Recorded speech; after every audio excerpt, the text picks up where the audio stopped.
authenticity as a writer, and I would love to hear what you think of how writers can be more consciously write more Yes, authentically, as opposed to only digging into the external well, which a lot of writers do. They just rehash old stuff that they've seen absolutely. again and again and Yeah, again.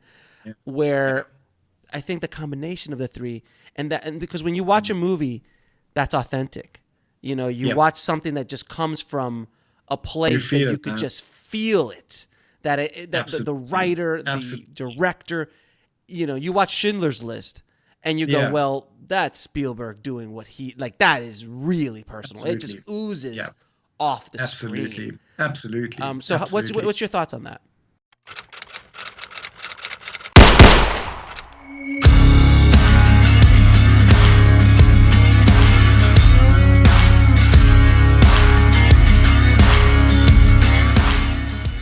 So my thoughts on that are that when I started teaching writing, sort of about 20 years ago, I've been teaching this, and a lot of people when they first start writing their scripts, I don't know why, but I mean, I guess I did it too, actually, probably, is like, I'm going to write a story about a prostitute who meets a gangster, and then they're in, I'm in South Africa, so, but in New York, and I'm like, I know nothing about New York, I know nothing about prostitutes or gangsters, right?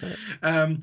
But yet I'm going to write this thing. And then so what I do is I draw from the external source as well. So I get this half remembered idea of a prostitute from like Pretty Woman, and then this half remembered idea of gangsters from like Goodfellas, and then like I kind of what I know of New York, and it just, it's thin. It's really thin, Really and thin. you can structure it perfectly. Mm-hmm. You could even make characters that are kind of okay, but it's lacking something. And this is this authenticity thing. It's just lacking depth. Mm-hmm. And so I always thought to myself, how am I going to teach this to students? How am I going to teach people to like get depth? Right. Is it something you're just born with, or what is it? And so what I realized is I used to do these exercises with them, and this is kind of where the memory thing came from. I used to do this exercise where I was like, okay, so in your life, there's been one moment where everything's changed. The one moment something happened in your life where everything changed. And students started looking at their lives, and they'd go back and they'd go, okay, oh yeah, there was that time I was mugged. Yeah, that wasn't so nice. Or it could be anything like there was that one moment when I realized my grandmother was going to die. Mm-hmm. And I was visiting her in the old age home, and I knew she was going to die and she was getting dementia. And that moment was when everything changed. And I get them to write that into a script. Mm-hmm. And what they started writing were these amazing things that were just full of so much authenticity. It was like, okay, so I was mugged, but it was kind of funny the way the mugging happened.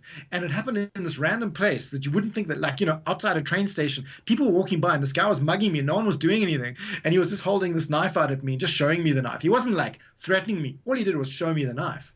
And I'm like, ooh.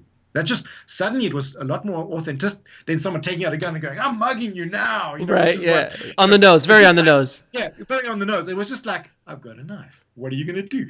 And the Alzheimer's thing was like, she opens the fridge and something in the fridge has gone moldy, and everything in the fridge is moldy. So she hasn't, grandmother hasn't been in the fridge for a while. She's losing it, and that moment had such authenticity. And then the students would write these scenes.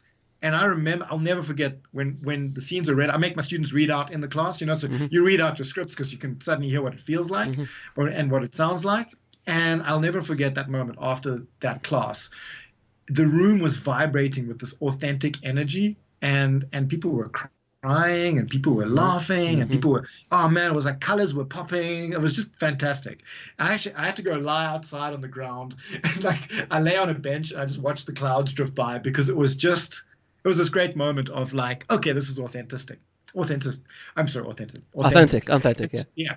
And so I kind of in the book, I kind of that's why I kind of draw so heavily on the memory well. That's where the true stuff lies.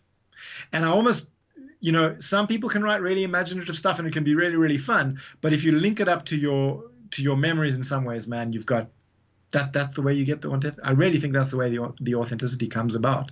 And what's interesting as well, just from a writing point of view, is it's happening in television writing in some ways now. Like a lot of the TV series have got this like, it's really kind of real, either because of the research, because this is the other thing.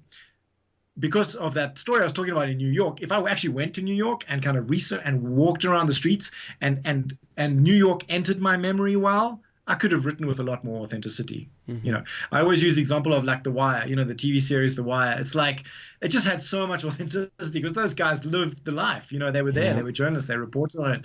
The guy was, you know, literally the guy who was the homicide division. He'd been there, he knew that space so well. It seeps with authenticity because the writers have activated all their five senses and they've lived those moments. So the idea, I think, with real authenticity is to live the moments and then put them in your script and be brave enough to put those moments in your script and to slow down in that moment of creativity and go, wait a minute. You can even revisit scripts you've written already, and you can go back and you can look at the scene and say, okay, so I wrote this breakup scene and I set it in the bedroom because that's where people break up. And look back at your own life and say, where did I break up with people? Okay, wait a minute. It was actually a sushi restaurant, or I don't know. It was like, you know, on the side of the road in the car. Oh yeah, it was in the shopping mall, in the parking in the shopping mall, in the parking lot. Oh yeah, and then you change the breakup scene from the bedroom to the parking lot, and suddenly you've got something that's fresh and unique and original. And so that's the way that you can also use the wells. And I talk about in like locations, like changing your locations, sort of locations from life. And then chopping your scene around, and then suddenly what happens is your script suddenly pops all these fresh, kind of unique, authentic. I keep saying authentic. That's not anyway. These authentic locations, yeah. No, it's funny as you're talking, and I just did a movie that I shot at the Sundance Film Festival, and that film is my many of my stories are in it. Of like, you know, it's about filmmakers trying to sell their movie at Sundance. No one had ever done it before. And I was like, but I've been to Sundance 8 or 9 times. So I know the layout of Park City like the back of my head. So when I was writing it and putting it together, I'm like, oh yeah, we'll go over to this restaurant. We'll go over to that restaurant. We'll go into here. We got to take this trip over there. Nice. And they're like, oh, that one Sundance I went where I was completely depressed and didn't even know where I was going to go in my life. And I walked down Main Street at 3:00 in the morning and I looked like a backlot. We put that scene in, and you can sense that kind of stuff coming off the screen. Amazing. It's one of the things I love that I've done and ever because of that authenticity of it. Because it was it was authentic to my story, but also so many stories I'd heard before from other filmmakers that I've met or have dealt with in my life. But that's what makes those kind of stories so unique. Because, and I think you're right. The memory well, it's kind of like the secret stuff. It's the stuff that nobody, it's the thing that puts you apart from the billion of other screenwriters out there trying to get a story told. Absolutely. Because just like we did in the earlier exercise, I don't know of anybody else, or at least I've never seen it or heard about it, of the sound of that coffin on a plastic tray being drawn into that's something that's very uniquely mine until now, and now someone will steal it from me. But that's fine. Of course. But that's something extremely uniquely my story, my memory. And if we could even just dabble that stuff on, you know, a Stephen King book. Like, Stephen King puts out books left and right, but I promise you Stephen King probably has pulled a lot, like when he wrote Carrie or he wrote The Shining. There's things about his family, his life, his, you know, all that stuff that's drizzled in there. Definitely. And what's interesting is that writers do it almost unconsciously. You know, the good writers just, I don't know why, they just do it automatically. They just draw from their life. They just draw from their memories. It's a great process, and it's quite a liberating process. And it's actually quite a fun process. And, I mean, I may even go so far as to say it's a transformative process. Because, you know, we can write, you know, from the imagination well, you can write from the memory, from the external sources well, it's already fun and it's light and it's fun. When you start writing from your own stuff and putting some of your own stuff in there, it becomes transformative, not just as a writer, but as a human being. So I find that if people write with some of their own stuff in there, first of all, the scripts are great, much better, stories are better, characters are more interesting, but the writer's experience of writing is better. It's quite amazing. If you kind of write the stuff that is somehow linked to you in some way, it's transformative. It's almost therapeutic. I mean, I'm not a therapist. I wouldn't say I am, but you know, it's like it's a little therapeutic. Yeah. No, there's no question. You exercise some demons when you do that.